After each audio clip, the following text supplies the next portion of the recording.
coverage you can count on. KOMU-8 News starts now. Columbia police have arrested 2 juveniles in the shooting that sent a 17-year-old girl to the hospital yesterday morning. Good evening, everyone. I'm Emily Spain. And I'm Noah Klein. Thanks for joining us. Let's get straight to what we know so far tonight. 1 juvenile is charged with first-degree assault, armed criminal action, and tampering with a witness. The 2nd juvenile is also charged with first-degree assault as well as armed criminal action. This juvenile is also charged with unlawful use of a weapon. Let's add some more context here to this developing story. The shooting happened on Sexton Road near Woodlawn Avenue yesterday morning. There are 3 different schools within just a mile of that scene. Anyone with information can contact CPD or Crime Stoppers to stay anonymous. We will continue to follow this developing story. CPS parents are speaking out after a Black Lives Matter banner and flag, as well as a pride flag, were removed from different campuses. KOMU-8's Alex Fulton joins us here in the studio to tell us how some parents are fighting back while others are satisfied with the decision. Noah, KOMU for Progress launched this petition yesterday to put the flags and banner back. One organizer told me it already has close to 400 signatures. I found out what they hope to accomplish with this petition.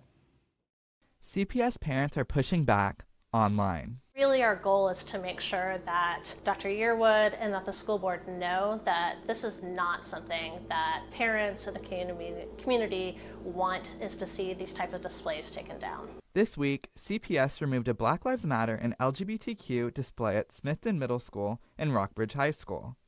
KOMU for Progress started a petition that states, "The removal of these supportive symbols has sent a harmful message to the marginalized children and staff of these schools." Students, this is their environment, and when they're scholars going to CPS, they need to know that they're supported no matter what identity they have. In an email, CPS spokesperson Michelle Baumstark clarified that the displays were either from a student project last year and had not been removed following the project, or were not posted as part of a student club. To show favoritism from one group over another isn't fair. Last week, John Potter posted Smithton's Black Lives Matter display on his Facebook group. Being such a controversial organization, it just doesn't seem appropriate to be in the hallway of a middle school. It quickly received the most reaches for any of the group's posts, and 150 to 200 new members joined. The CPS spokesperson also told us that the district will be sending out signs to the schools that promote an inclusive and welcoming environment.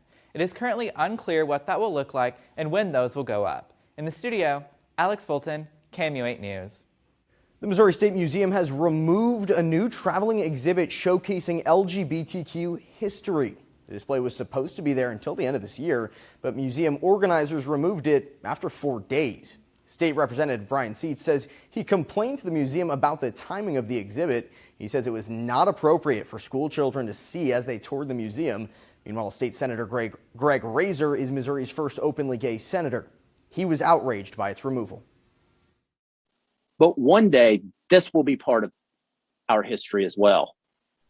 And we have to make sure that we do everything we can to make sure that those future generations know our history and know how to keep fighting for it. Museum organizers say they removed the exhibit because it did not go through the required approval process. Razor says he's doing everything he can to get the exhibit back up.